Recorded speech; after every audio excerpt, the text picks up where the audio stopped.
আসসালামু আলাইকুম দর্শক, ওয়েলকাম করছি সামিয়াস কিচেনে নতুন একটি রেসিপি দেখার জন্য। আজকে আমি তৈরি করব চিড়া দিয়ে অসম্ভব মজার একটি নাস্তা, যা বিকেলের নাস্তায় অথবা কোনো মেহমান আসলে হঠাৎ জটপট করে তৈরি করতে পারবেন এই চিড়া দিয়ে রেসিপিটি। তো আশা করছি আজকের এই রেসিপিটি আপনাদের কাছে ভালো লাগবে। তাহলে চলুন শুরু করছি। এই রেসিপিটি তৈরি করতে আমাদের প্রথমে লাগবে চিড়া। তো আমি এখানে 1 কাপ চিড়া নিয়েছি। তো চিড়াগুলো আমি ধুয়ে নিব। তো চিড়াতে অনেক ময়লা থাকে, চিড়াগুলো ভালোভাবে ধুইতে হবে। ধান অথবা ধানের কুঁড়ো এগুলা থাকে, তো এগুলা ভালোভাবে ধুইতে হবে। তো দেখুন উপরে বেশি উঠেছে, তো আমি 5 থেকে 7 বার ভালোভাবে ধুয়ে নিয়েছি। তো চিড়াগুলো ধোয়া হয়ে গিয়েছে, এখন আমি একটা ছেঁকনিতে করে রেখে দিব পানিটা ঝরিয়ে নেওয়ার জন্য। আর চিড়াগুলো কিন্তু একদম নরম হয়ে গিয়েছে। আর এদিকে আমি একটা বড় সাইজের আলু সিদ্ধ করে নিয়েছি, এখন আলুগুলোকে আমি ছিলে নিব। আলুর টুকরোগুলো ছিলে নিয়েছি, এখন একটা গ্রেটার দিয়ে গ্রেট করে নিব। আপনারা চাইলে হাতে মেখে নিতে পারেন, তবে খেয়াল রাখবেন গুটি গুটি যাতে না থাকে, ভালোভাবে ফিনিশিং দিতে হবে। তো আমি একটা গ্রেটার দিয়ে গ্রেট করে নিচ্ছি। তো দেখুন গ্রেট করা হয়ে গিয়েছে। এবার দিয়ে দিব চিড়াগুলো, যেই চিড়াগুলো আমি ধুয়ে রেখেছিলাম। তো দেখুন পানিটা ঝরে একদম ঝরঝরে হয়ে গিয়েছে। তো এখন আমি চিড়াগুলো দিয়ে দিচ্ছি। এখন দিয়ে দিব পেঁয়াজ, বড় সাইজের একটা পেঁয়াজ কুচি করে নিয়েছি। দিয়ে দিব রসুন কুচি 1 টেবিল চামচ। দিয়ে দিব আদা কুচি 1 চা চামচ। দিয়ে দিব স্বাদ মতো লবণ। দিয়ে দিব হলুদ 1/2 চা চামচ আর ধনিয়ার গুঁড়া 1 চা চামচ, মরিচের গুঁড়া 1 চা চামচ। দিয়ে দিব ভাজা জিরার গুঁড়া 1/4 চা চামচ আর গরম মশলা 1/4 চা চামচ। তো এখন দিয়ে দিব 3টা কাঁচামরিচ কুচি। এবার দিয়ে দিব একটা ম্যাগি মশলা। তো আপনারা ট্রাই করবেন এটা দেওয়ার জন্য, এটা দিলে স্বাদ দ্বিগুণ বেড়ে যায়। দিয়ে দিব 1/3 কাপ চালের গুঁড়ো, আপনারা চাইলে বেসন অথবা কর্নফ্লাওয়ার দিতে পারেন। এই ফাঁকে আমি ধনিয়া পাতা দিয়েছিলাম 1/4 কাপ, আপনারা অবশ্যই ধনিয়া পাতাটা দিবেন ঘ্রাণের জন্য।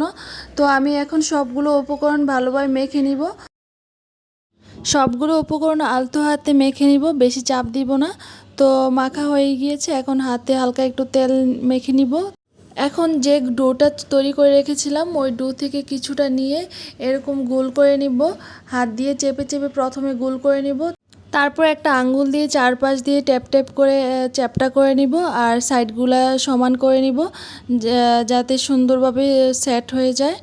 তো দেখতে পারতেছেন কিভাবে আমি বানিয়ে নিচ্ছি।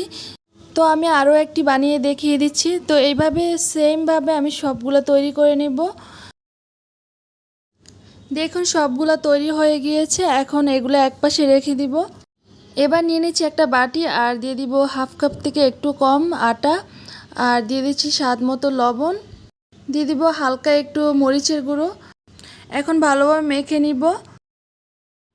এবার 1 কাপ পানি নিয়েছি আর একটু একটু পানি দিয়ে একটা ব্যাটার তৈরি করে নিব।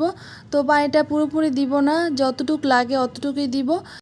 তো যতটুকু পানি লেগেছে আমি কিন্তু 2-3 বারে ব্যবহার করেছি। তো দেখতে পারতেছেন সামান্য একটু একটু পানি দিচ্ছি আর ব্যাটারটা তৈরি করে নিচ্ছি।